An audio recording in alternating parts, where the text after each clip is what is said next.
Members of the National Police Force of Honduras reiterated their support for constitutional President-elect Xiomara Castro after the institutional crisis sparked in Congress.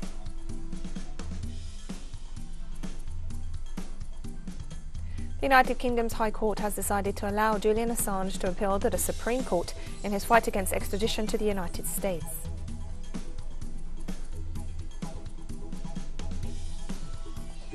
Soldiers in Burkina Faso led a coup on Monday, ousting President Roch Kabore and dissolving the government.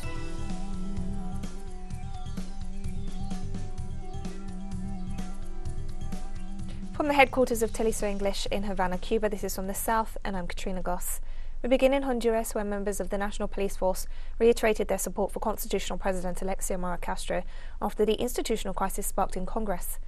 The National Police issued an official statement recalling that they are a subordinate security body under the authority of the President, elected by popular vote.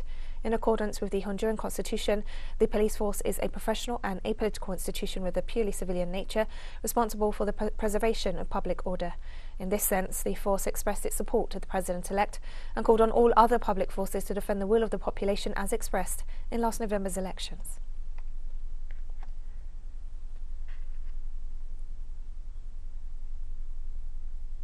And we continue in Honduras, where in the midst of a political crisis which led to the election of 2 new boards of directors of the National Congress, the Council of Private Enterprise has called on the political forces in dispute to seek a solution through dialogue.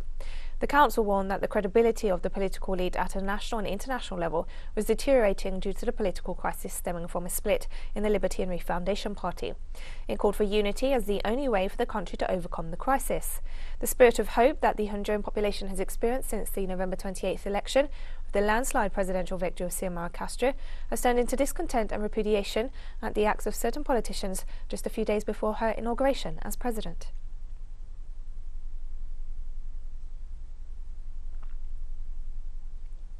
Cuban authorities confirmed the release of a doctor who had been kidnapped in Haiti. According to an official report by the Cuban Foreign Ministry, Dr. Xiomara Castro was kidnapped for 10 days. On her release, she was found to be in good health, as was confirmed by her family, whom she contacted as soon as she was freed. The doctor was on her way to the Notre Dame de Petite-Gauve hospital when she was intercepted by armed individuals. Haiti is currently experiencing a wave of violence, with more than 1,000 kidnappings reported in 2021. In this regard, Haitian Prime Minister Ariel Henry recently said insecurity and domestic terrorism are among the country's main burdens. Meanwhile, the political crisis has only heightened since the assassination of President Jovenel Moïse.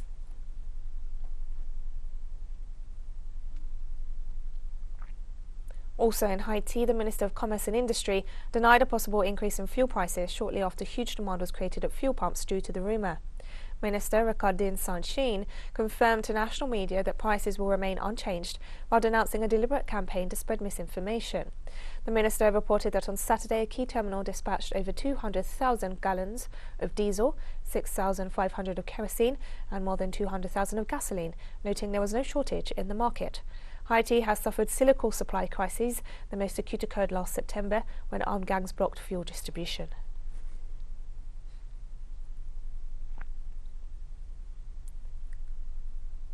Mexico has seen the 3rd murder of a journalist so far this year, in one of the most dangerous countries in the world for the profession.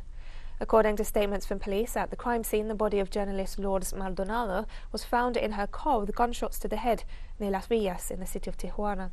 Colleagues and relatives reported that the journalist had recently won a lawsuit against former governor of Baja California State, Jaime Bonilla, for overdue salary.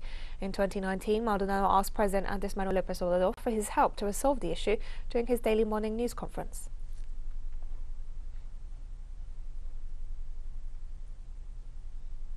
Turning to Colombia now, where this year has begun with the murder of 9 social leaders and at least 8 massacres. According to human rights organizations, the South American nation records an average of 1 massacre every 2 days. 2022 began with struggles for territorial control between illegal armed groups scattered throughout the country.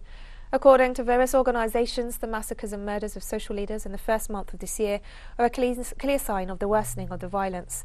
Leonardo González, coordinator of the Institute for Development and Peace Studies, reported the recent murder of indigenous environmentalist leader Brenia Kuka Nama, noting that indigenous guard groups that protect and defend rights to different territories have become a target of armed groups.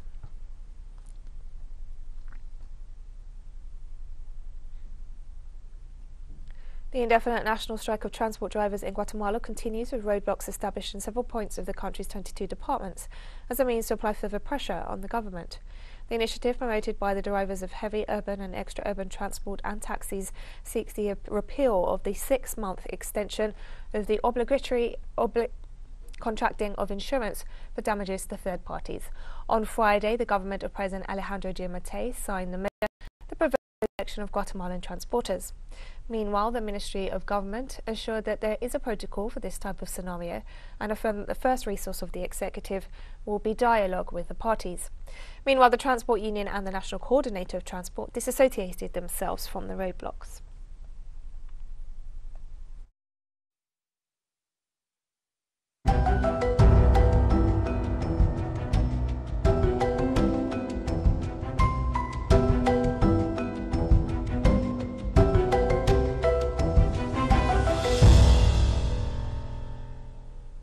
In Peru, the president of the Spanish company Repsol admitted to an error of perception regarding the magnitude of the oil spill off the country's coast on January 15th, stating that the company only noticed the impact of the environmental disaster the day after the event. During a televised interview, Repsol President Jaime Fernandez stated it was not until the following day that it was noticed that the spill was spreading along with sea currents. According to the Peruvian Environmental Evaluation and Control Agency, the extension of the affected area on beaches and coastline is 180 hectares, and into the sea it is 713 hectares. Initially, Repsol stated that it was only a spill of 7 gallons of oil. The Peruvian government is demanding compensation to finance the cleanup and address the environmental impacts.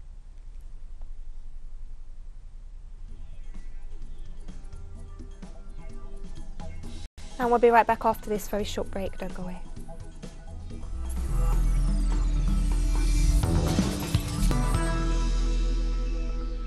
Welcome back to From the South.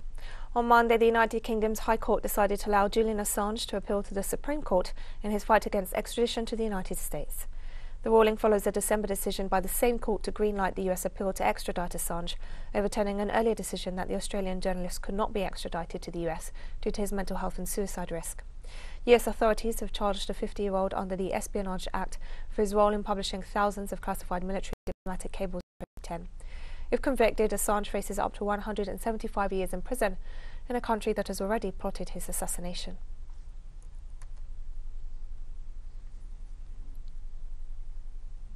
The United States and the United Kingdom withdrew diplomatic personnel and their families from Ukraine under the pretext of an imminent invasion by Russia. The move is part of the recent campaign by Western powers to create what Russia has denounced as a facade crisis and follows talks between US Secretary of State Antony Blinken and Russian Foreign Minister Sergei Lavrov to de-escalate tensions in the region. The US State Department told the dependents of staffers at the US Embassy in Kiev that they must leave the country. It also said that non-essential embassy staff could leave Ukraine at government expense, as a false creation of a Russian threat shows no signs of dying down. Moscow has repeatedly denied any invasion plan against Ukraine.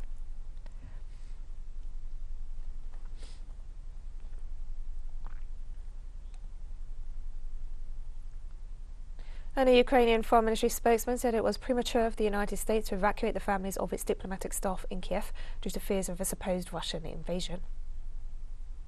Respecting the right of foreign states to ensure the security of their diplomatic missions, we consider such a step by the American side premature and a display of excessive caution. In fact, there have been no radical changes in the security situation recently. The threat of new waves of Russian aggression has remained constant since 2014, and the accumulation of Russian troops near the state border began in April last year.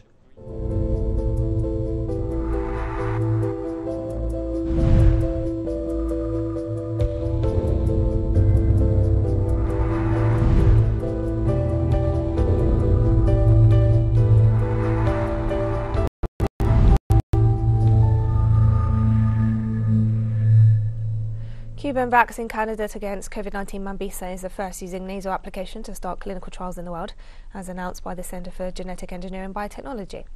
The developer of the drug reported via Twitter that the vaccine trials are advancing with recovered COVID patients and as a booster shot, and that so far the candidate has demonstrated safety and effectivity. The parameters were evaluated during the development of 2 phases of a randomized parallel group clinical trial applied in 120 adult volunteers recovered from the virus, the institute reported. In Phase 1, 3 nasal delivery devices were compared, 2 of them in the form of a spray and 1 in the form of drops. The vaccine candidate was shown to be safe, with only slight adverse reactions. Eduardo Martinez, president of the BioCuba Pharma Group, has assured that through nasal application, Mambisa could help cut off the transmission of the coronavirus.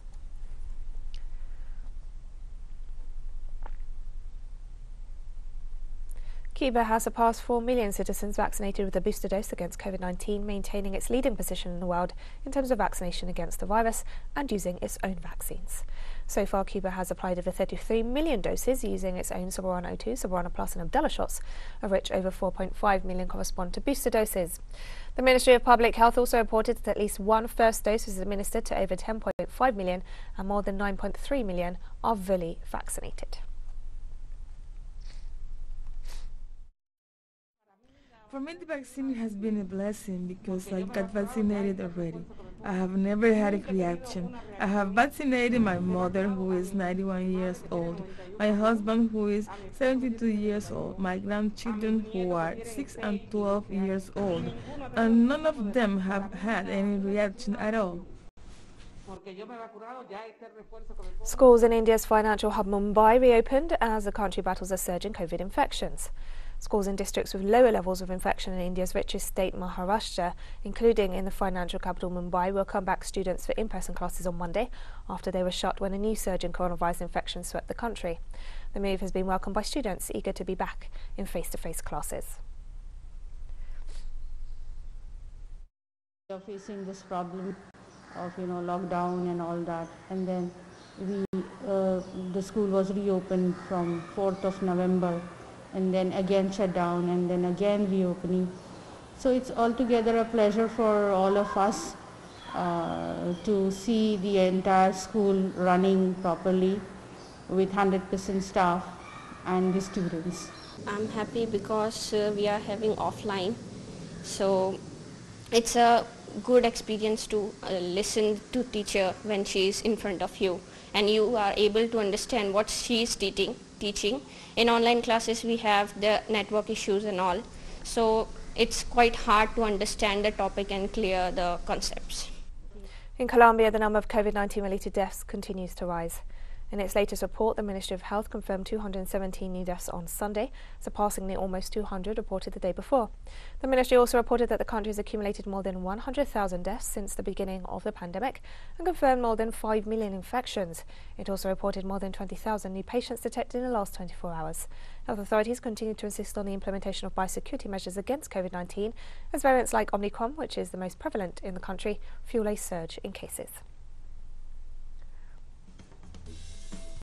And we have more stories coming up after this final short break, so stay with us.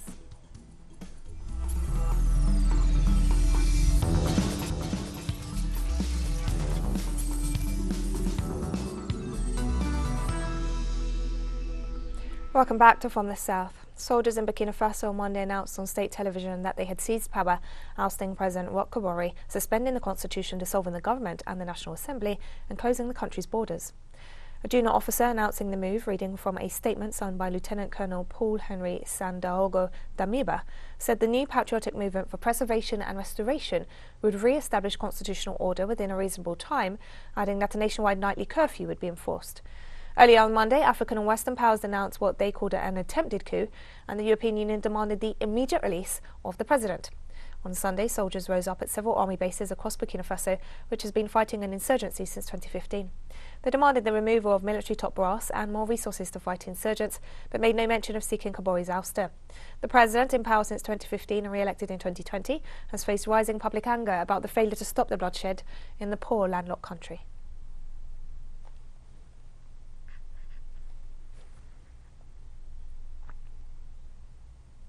United Nations Secretary General Antonio Guterres condemned the military takeover in Burkina Faso and urged the coup leaders to lay down their arms. I have a statement on the situation in Burkina Faso. The Secretary General is following developments in Burkina Faso with deep concern. He's particularly worried about the whereabouts and safety of President Roch-Marc Christian Kabore, as well as the worsening security situation following the coup carried out on January 23rd by sections of the armed forces. The Secretary General strongly condemns any attempted takeover of government by the force of arms.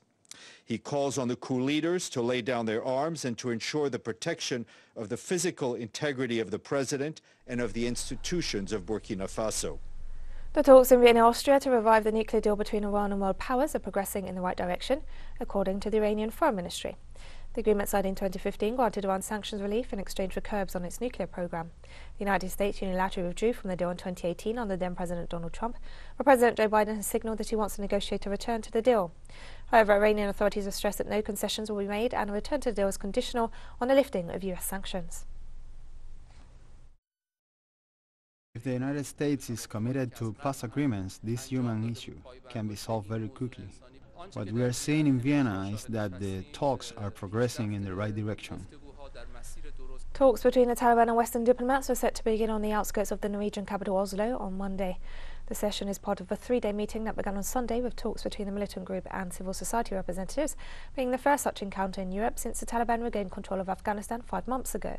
Western nations represented at the meeting include the United States, the European Union, Britain, France, Germany and Italy, as well as the Norwegian hosts. The US State Department said its delegation aimed to discuss a range of issues including humanitarian aid, human rights, security, education for women and girls and the formation of a representative political system. Afghanistan has been cut off from financial aid since the Taliban returned to power, which has aggravated the social and economic crisis a Central Asian country faces after 20 years of war and foreign occupation.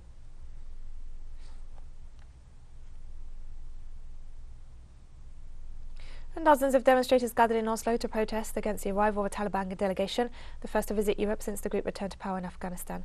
Talks began with a focus on human rights with Afghan civil society members in the Norwegian capital, ahead of highly anticipated meetings with Western officials.